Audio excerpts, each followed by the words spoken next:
Who are you?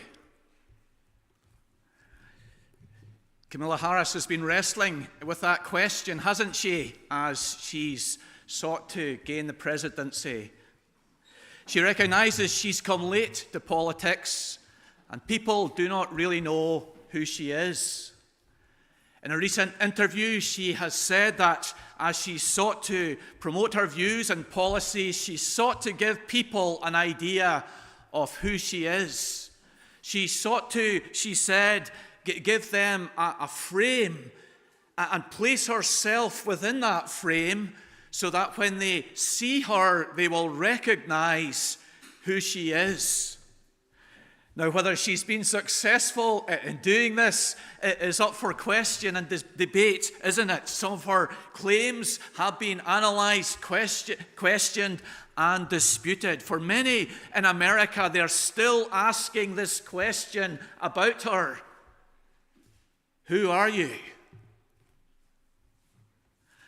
And that is a dominant question in our third chapter. The question appears twice, and you will notice I altered the reading to reflect the precise Hebrew statement, the same in verse 16 as in verse 9. This question is asked twice of Ruth. In verse 9, by Boaz. In verse 16, by Naomi. Who are you? And this question is answered in this chapter. This chapter is a depiction and description of who Ruth has become under the grace of God. And it comes at an important time, doesn't it, in the unfolding of this gripping story of this girl come from Moab to Bethlehem. Other characters have so far dominated the chapters. The opening scene was dominated by Elimelech's decision to head off to the land of Moab. The second scene in this wonderful story was dominated by Naomi's decision to return from Moab to the town of Bethlehem. The second chapter was dominated by Boaz, the farmer and landowner of the field to which Ruth was directed by the hand of God's kind and gracious providence. And so we're left wondering and asking. We've learned about Elimelech and his family, his wife and his children. We've learned about Naomi and her grief and bereavement and resolve and repentance to return. We've learned about Boaz and his generosity. And so the writer, guided by God, of course, anticipates our question. Who is Ruth? And this is the dominant question that is being answered in this chapter. Who are you? If the writer could have used bold, he would have done. If the writer could have underscored this, he would have done. If the writer could have used capital letters, he would have done. He's emphasizing this point to us by repeating it. And by repeating it, he's not just informing our minds, is he? He's challenging our hearts because he wants to drive this question into our conscience and into our minds and make us answer it before God. Who are you? Who are you? Who really are you before the Almighty? Not before others, not so much before your family or your peers or your cronies, but who are you? In the very depth of your heart, before the all-seeing God. So what a question for us to come this evening to think about. But it's not just being asked, it's also being answered. And we have in this wonderful next scene in the story of Ruth, this tremendous answer which we're all to aspire after. We're all to seek by God's grace to lay hold on. That she, this former pagan, unknown stranger, is a person who's received and lives by the grace of God. This is a different scene from the chapter we thought of this morning. It was a daytime scene. Ruth was in the fields for the day, laboring under the burning eastern sun. But this third chapter is the very opposite of that, occurring 6 weeks later. It's nighttime, it's cold, it's chill. This question is dominating the chapter. Who are you? The first answer that's given to us, the first characteristic that's to mark the person who's received and lives by the grace of God, is morally upright. Morally upright. There is a wrong thinking about how the Christian lives, that we depend on the grace of God, so that means we can live as we please because God is gracious and will forgive us. That's a wrong understanding of what a Christian is and of how grace works in our life. Out of gratitude to the grace of God, we seek to live a life morally upright. And this is beautifully depicted in this chapter, and so pertinent in our world and society and time. Now, Naomi, this is a part that's kind of mystical and dark, but I conclude that Naomi's intentions were good. She wanted a husband for Ruth. She was the mother-in-law, but her plan was bad. Her plan was dangerous and risky. The language used in 3 verse 4, uncover her feet, or his feet, has a double meaning. Lying at the feet of a man, a hot-blooded male, after a day of hard physical labor, adrenaline pumping, testosterone flowing, at midnight, perfumed and well-dressed, was a high-risk strategy, and it's not to be followed by any young woman in our church. Naomi was foolish, misguided, perhaps naive, trusting too much in human effort rather than in God, evidencing the worst traits of a pushy mother-in-law. Ruth shows submission too, I think, rather than compliance in this ill-conceived plan. Boaz feels the chill at midnight. He's startled. He senses someone nearby, and he asks or question, "Who are you?" Now, what answer he expected to receive, we can just begin to imagine. Perhaps he thought it was a laborer come to tell him of an emergency in the field. Perhaps it was a thief, he thought, stealing the barley. Perhaps it was a customer who really needed a purchase at this time of night. What answer did he expect to receive from his question? Boaz, the boss, the landowner, was usually left undisturbed throughout the night. And here's Ruth, showing her moral fiber by saying to Boaz plainly, in her response, "Will you marry me? And not, will you sleep with me?" This is her clear request in these beautiful words of verse 9. "I am Ruth, your servant. Spread your wings over your servant, for you are a redeemer." She's asserting that she was not there just for the night. She was not there for momentary pleasure. She was not there for food. She was there for a marriage relationship. Casting the robe over someone was a metaphor for marriage, equal to our engagement ring commitment. It meant that the man would clothe her, protect her, cover her, take her as his wife. Here's one answer to her question, "Who are you?" She's a person of moral uprightness. And the virtuous nature of Ruth here is indicated in the phrase in verse 11. This wording of Boaz, all my fellow townsmen, literally reads, all who are in the gate praise you. The phrase is echoed in Proverbs chapter 31, in verse number 31, in that passage about the virtuous woman. We read, her works praise her in the gate. And interestingly, in the Hebrew Bible, the Book of Ruth is glued on to the end of the book of Proverbs.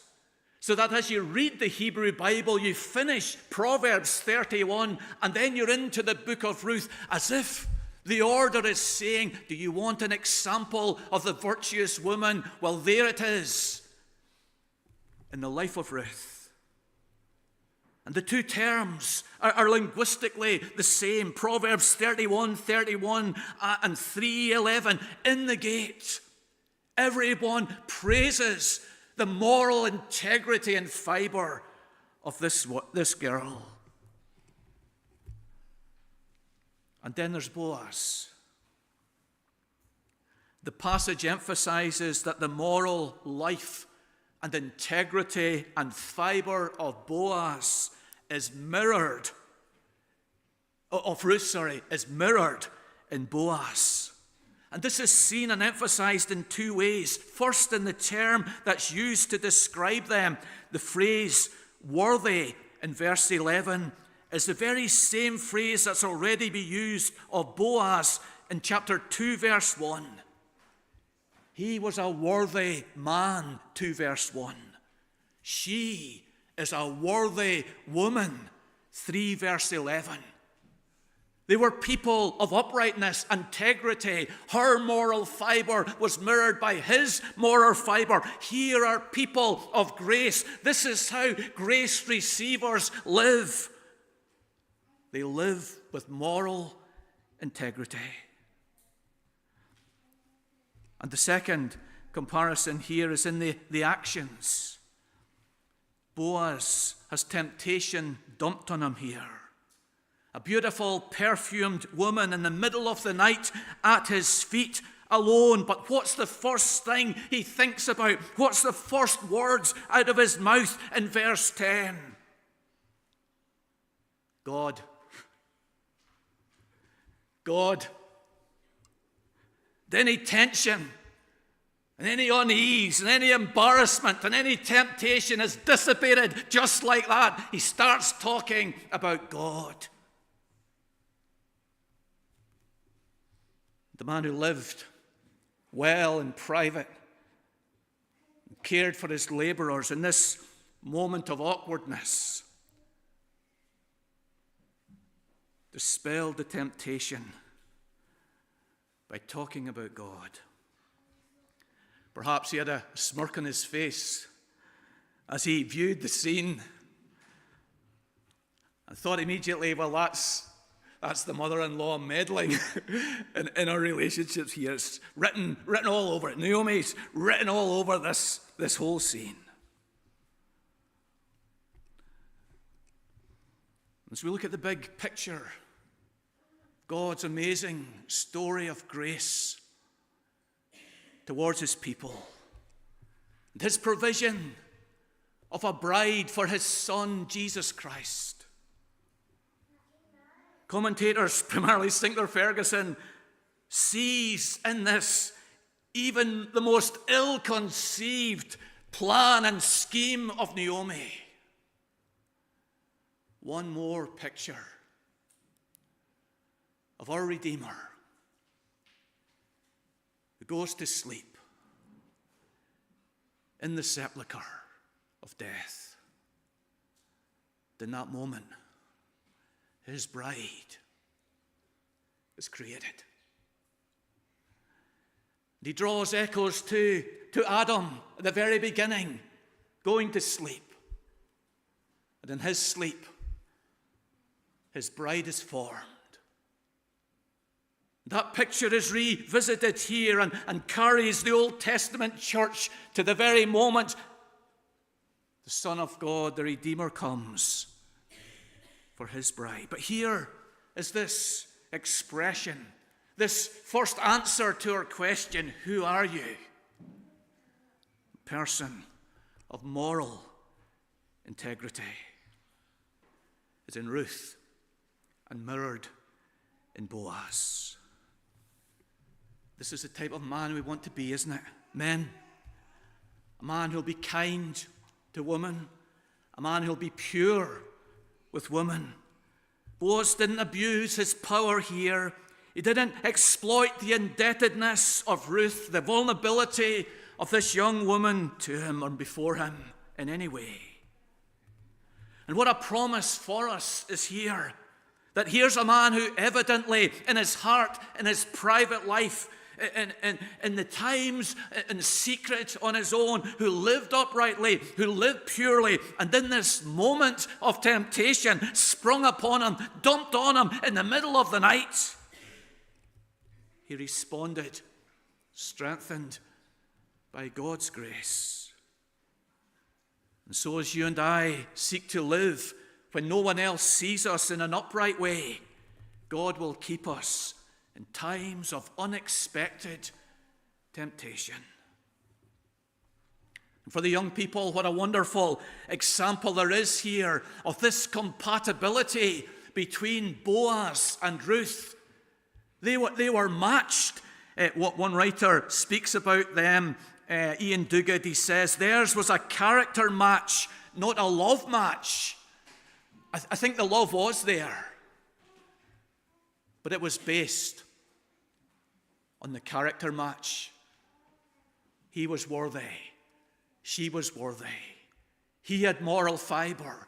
She had moral fiber. Let us pray for the children of our homes and church that this will be their experience as well. The second expression, an answer to our question, who are you? And the one we want to embrace, the one we want to imbibe, the one we want to see worked out in our life is that our life is love-shaped. In verse 10 of this chapter, this special word, Hebrew word, hesed, is used for the third and final time in this book, this big Old Testament word used 250 times, usually of God's gracious love and dealings with us. But here in verse 10, it's used of Ruth. She has this God-like love. Isn't that brilliant? She's showing this covenant love of God in her actions. She's showing grace and mercy to the undeserving.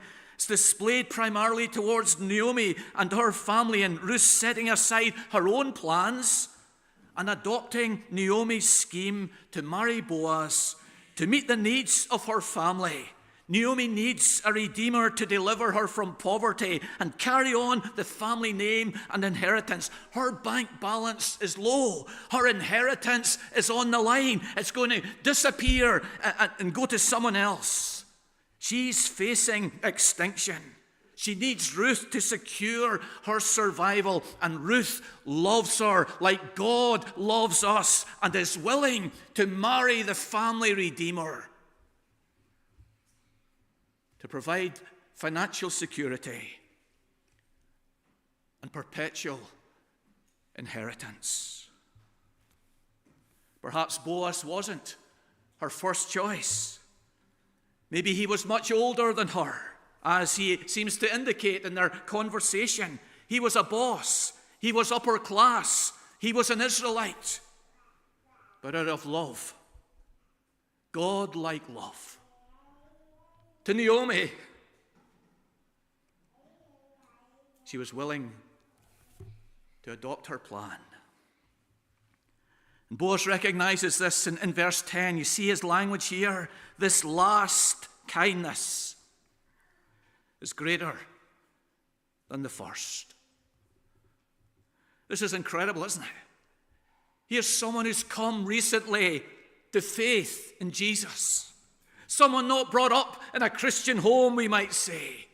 Someone who's a new believer, and yet she's expressing incredible amounts of God-like love to others. But this is the supreme action of her devotion and love to another. And coming from Moab with her mother-in-law, that was some love, leaving her family. And working in the fields under the burning heat, probably for a number of weeks now, that was some love. But Boaz recognizes all of this, and he grades all of this, and he says this last kindness of marrying the family redeemer is greater than the first.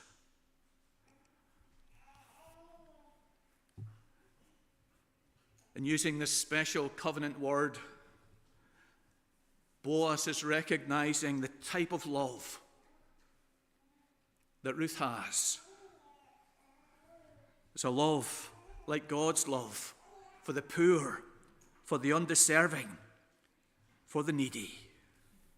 She's received that grace in her life, and she's not lying back saying, I'm fine, I'm okay now. But she is reflecting that gracious love into the lives of those around her who are needy and undeserving. I was challenged, and I might try this someday by reading about cars queued at McDonald's drive-through, and one car coming to the till paid for their own order and then decided to pay for the car behind them. And the recipient of grace, the car behind, paid for the car behind him. And that car paid for the car behind her. The recipient of grace gave grace. You just hope their order wasn't bigger than yours. But that's what Ruth's doing here. She'd received the grace of God. And now she's showing the grace of God to others. That's the life of a true believer, one who knows that they are loved and forgiven by God. God has loved us, and we reflect that love to others. Jesus said this, isn't it? A new commandment I give to you, that you love one another as I have loved you. Ephesians 5:2, we're to walk in love as Christ also has loved us and given himself for us. That his love is to be the motivation and the power and the strength for us, and the range for us in loving others. You remember we thought earlier today of Naomi praying for Ruth that she would receive the loving kindness of God, chapter 1, verse 8. And then we thought of her receiving that loving kindness of God in chapter 2, verse 20. Here was someone who was the object of God's grace and loving kindness. And now in this final use of this important theological word, hesed, she is the giver of that type of God-like gracious love. Thirdly, we live dependent on the Redeemer. We're honing in on the end of our chapter now. This statement by Naomi, which you probably have to look up twice to really see that this is emitting from her mouth. Wait, my daughter. And this is a stunning command by Naomi to Ruth, because Naomi was a doer. She was a woman of action. She was not someone who would let the grass grow under her feet. She was all business, taking matters into her own hands, a problem solver. She had gone to Moab on the basis of her mindset. There was a famine in her land. We'll go to another land to get food. But perhaps she'd learned the error of her ways. Perhaps she'd come now to be more trusting and dependent upon God. And here in this moment she says to her daughter-in-law, wait. I wonder, do you wonder if after Ruth had left that evening to go down to the threshing floor of Boaz, that immediately Ruth went out the door, Naomi's conscience was struck and her mind was in turmoil thinking, this is a mad idea. This could all go terribly wrong. And she spent the whole time on her knees praying to God that God would preserve them in that ill thought out scheme of hers. She's learned from that, perhaps. She says to her daughter-in-law what she herself is now doing. Wait. Just wait on God. Trust him. Depend on him. Perhaps what had really helped her to come to this place was at the end of the chapter we read of Ruth coming back with a large, in number 15, he measured out 6 measures of barley and put it on her. This is an 80-pound sack of barley. As Ruth came through the door, Naomi knew Boaz is saying in this gift, I'm going to look after you. She depends. She trusts now. She waits. One of the precious statements that helps her waiting is in verse 12. The words of Boaz. Words for us to reflect on and rejoice over. There is a Redeemer nearer than I. Sometimes we take that only in the negative sense, but there seems to be greater depth than the superficial understanding that we often leave with. Yes, there was that initial understanding of this phrase, there is a Redeemer nearer than I. He was referring to someone else who was closer within the family circle to Naomi and to Ruth, who would have the first obligation to fulfill this role of a Redeemer. We meet with that man in the next chapter, and he declines the opportunity to be a Redeemer. But is there not more here? Is there not a positive expression and understanding of this phrase here? I think there is. Isn't Boaz speaking perhaps beyond what he could ever imagine, like Caiaphas did in another time? There is a Redeemer nearer than I. He's talking about Christ. The nearness of Christ to Ruth, to Naomi, that he was protecting them, that he was with them, that he would provide for them. And perhaps it was this point, this faith, this understanding of the gracious care and love of God that moved Naomi to say, we're in safe hands here. Wait. The Redeemer, whether it's Boaz, ultimately it will be Jesus, will work out his perfect plan for our life. Dependence on the Redeemer. Rachel Reeves is maintaining there's a price to set us free from our debts, from our obligation as a nation to balance the books, taxes, cuts, all these kind of measures affecting businesses, affecting families and individuals. There is a price to pay to set us free, to bring us back to prosperity and a debt-free economy. If we're not yet a Christian, this book of Ruth really helps us to understand this whole idea of being people who need to be set free by a Redeemer. that we also are enslaved and bound by our sin before God. Our guilt brings with it this liability to the judgment of God. We need to be set free from this, but there is this Redeemer, this greater than Boaz, who comes to the poor and needy spiritually and sets us free by his blood and sacrifice upon the cross. The answer to the question to any Christian, who are you? They reply, someone who depends on the Redeemer. So, by God's grace, we aspire after this morally upright life. I encourage all of you to get Sinclair Ferguson's book, Faithful God, 4 talks he gave in Aberystwyth at a large conference in the 1970s, I think it is.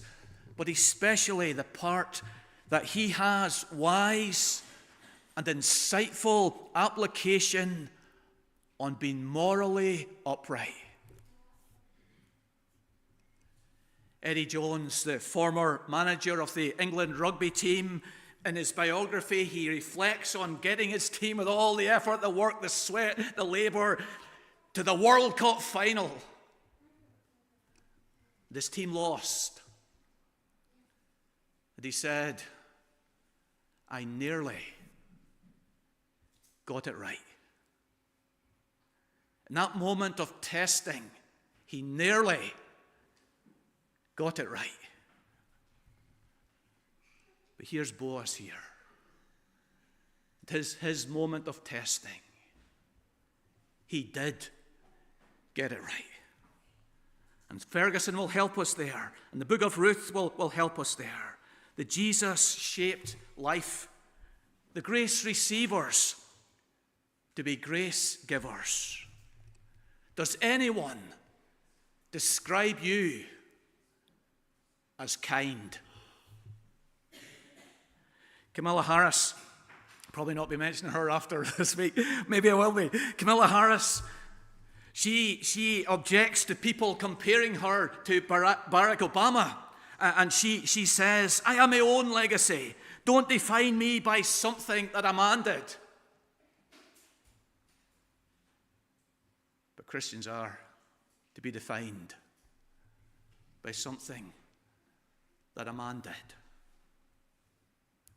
Jesus has loved us, and we are to love one another as he loved us.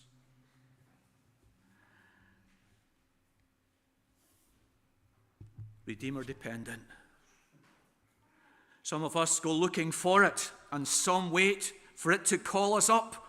Morris Wilson wrote his last words 21,000 feet up the north face of Mount Everest. Aged 35, he had been engaged in many wild schemes. Climbing Mount Everest alone was his last and final act. Some of us go looking for it. That was Naomi at the start of the chapter. And some wait for it to call us up. That was Naomi at the end of the chapter. So who are you? Morally upright,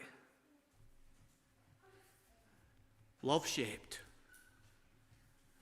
Redeemer dependent.